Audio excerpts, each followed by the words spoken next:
Hello everyone, কেমন আছেন সবাই? আজকে আবার একটি ছোট্ট ভিডিও নিয়ে আপনাদের সামনে উপস্থিত হয়েছি। বুঝতেই পারছেন আজকের ভিডিও কি নিয়ে, কাঞ্চনজঙ্ঘা। গত ডিসেম্বর মাসে আমরা ফ্যামিলির সবাই মিলে দার্জিলিং ঘুরতে গিয়েছিলাম। এর আগেও আমি দার্জিলিং গেছি বা পাহাড়ে ঘুরে এসেছি অনেকবার, কিন্তু কখনো ভালো করে কাঞ্চনজঙ্ঘাকে দেখার সুযোগ হয়নি।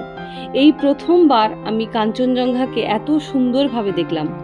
তারই ছোট্ট একটা ভিডিও আপনাদের সামনে নিয়ে এলাম। আসলে পাহাড় ঘুরতে গেলেই যে কাঞ্চনজঙ্ঘা দেখা মিলবে তা কিন্তু একদমই নয়।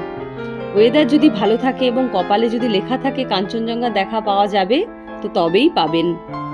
এর আগে আমি যতবার পাহাড় ঘুরতে গেছি আমি কাঞ্চনজঙ্ঘাকে খুব সুন্দর করে সামনে থেকে দেখতে পাইনি। হ্যাঁ, দেখেছি ওই মেঘের আড়ালে একটু আবছা আবছা ভাবে কাঞ্চনজঙ্ঘার দেখা পাওয়া, বা বিকেলের দিকে কখনো কখনো হঠাৎ করে উঁকি মারা, এইরকম আর কি।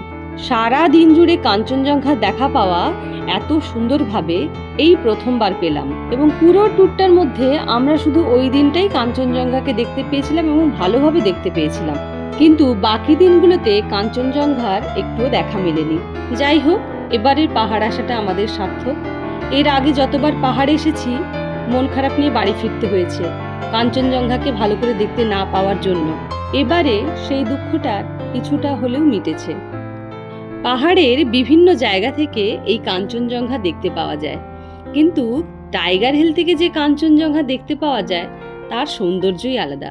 সেদিন টাইগার হিলে কখন গিয়েছিলাম, কেমনভাবে গিয়েছিলাম, কি করেছিলাম এবং ওখানকার ওয়েদার কেমন ছিল, তার সমস্ত ডিটেলস পরবর্তী বড় ভিডিওতে আসছে। আপনারা সবাই পাশে থাকবেন। আজকের মতো এই পর্যন্তই। খুব তাড়াতাড়ি পরবর্তী ভিডিওতে দেখা হচ্ছে। আপনারা সবাই ভালো থাকবেন। নমস্কার।